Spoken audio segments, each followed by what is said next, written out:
Lumabas sa BJMP Balayan sa Batangas ang 3 preso kaninang madaling araw. Binaril pa nila ang isang jail officer at isang pulis. Namatay si Senior Jail Officer 1 Leonardo de Castro. Kritikal naman ang kondisyon ni Police Officer 3 Roderick Reyes Botavara.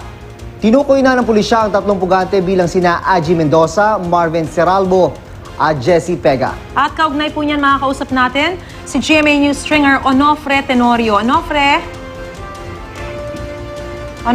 Hello? Yes, Marisa. Mga anong oras nangyari itong pagpuga, Onofre? At paano ba sila nakatakas? Mga bandang alas 2:10 ng araw kanina, nang sila ay tumakas sa pamamagitan ng pagputol sa steel bars na ginamitan naman ng steel bars na ito ay Mendoza nga. Onofre? Yes. So, pinutol nila yung steel bar. Tama ba? Yung Yes. pagkakarinig ko? Yes, at yung steel bars ay pinutol niya sa pamamagitan ng paglagari at yun nga ang dahilan, dalawa bali ang kanilang pinutol na steel bars para makatakas yung 3. At balikan natin ang ulat tungkol sa pagtakas ng ilang preso sa BJMP Balayan sa Batangas. At kausapin natin muli ang ating GMA News stringer doon na si Onofre Tenorio. Onofre? Yes, Jun. Paano nagawa nitong mga tumakas na ito na mabaril yung mga bantay na pulis at mga kawani ng BJMP, Onofre? Nung makatakas na itong nung makalabas na yung 3, sa una pa lamang ito, sa unang kuwan pa lamang, ay lihim na nakalapit ito dito kay sa assistant jail warden at naagaw itong baril. Inagaw ang baril ng warden na si Castro. At yun nga, pinaputukan. Ngayon, nung ito naman doon sa padalawa namang naroon itong si Jail Officer Pelita Colokar at sinabihan, tinutukan na buksan itong huling pinto para sila makalabas.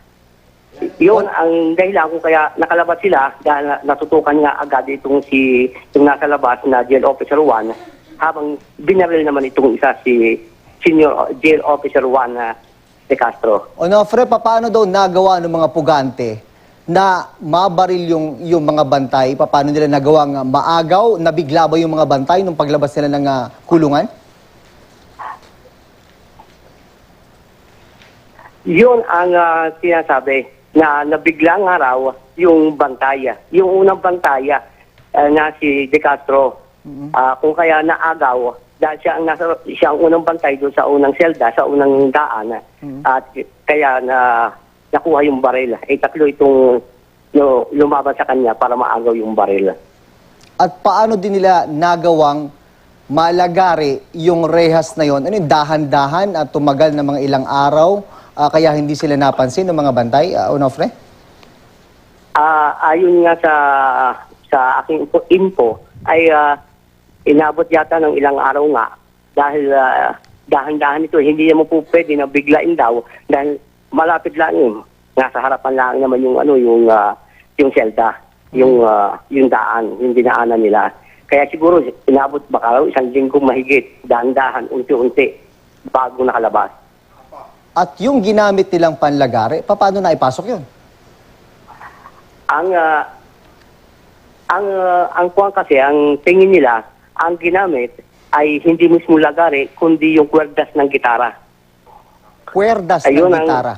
Oo, para unti-unti nga rin mag-aarawan. Dahil kung lagari mismo yung kitang-kita, dahil malaki yung kuwan ng lagari, ang alam sa aking impong natanggap ay parang kwerdas ng gitara ang ginamit sa pagputol.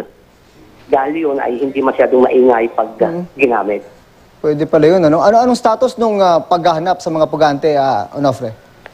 Sa kasalukuyan ngayon ay nagsasagawa nga ng manhunt operation nitong Balayan PNP sa pangunguna ni Police Chief Inspector Solana at saka itong Balayan BJMP.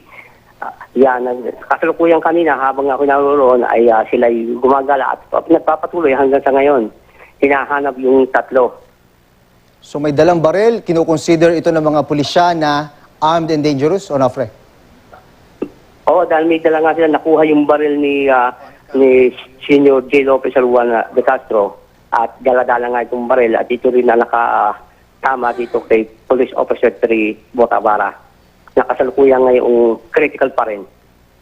Kumusta nga naman pala yung lagay niya? Ay critical pa rin sa ngayon Oo. sa ospital. Marami bang tama ang tinamo, Onofre? May tama siya sa paa at sa tagiliran na lumabas sa kabilang tagiliran. Na ayon sa huling tanong ko doon sa aking mga nakausap, ay 3 bag na raw ng dugo ang naisalin. Parang 50-50 ayon sa kanila. Nako, sana naman makaligtas. Maraming salamat sa iyo, GMA News Stringer Onofre Tenorio.